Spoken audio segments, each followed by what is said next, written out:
नमस्कार. महिन्याभरावर सोयाबीनचा नवीन हंगाम तोंडावर आला आहे. सध्या बाजारात दरवाढीचे कुठलेही संकेत नाहीत.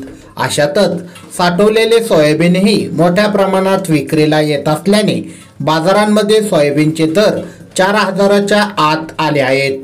याचा मोठा फटका सोयाबीन उत्पादकांना बसत आहे.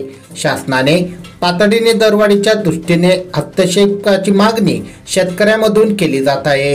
शेतकऱ्यांना सोयाबीन काढून रब्बीत दुसरे पीक घेता येते. शिवाय तणनाशकाचा वापर करता येऊ शकतो. कपाशीच्या तुलनेत खर्च कमी राहतो. यामुळे सोयाबीन पिकाची पसंती टिकून आहे. दुसरीकडे बाजारात सोयाबीनचे दर मागील 2 वर्षात फारसे वाढले नाहीत. सातत्याने 4 ते 4,500 रुपयापर्यंत हे दर राहत आले आहेत. यंदाचा नवा हंगाम तोंडावर आलेला असून नवे सोयाबीन बाजारात येण्याआधीच दराबाबत नकारात्मक स्थिती बनली आहे.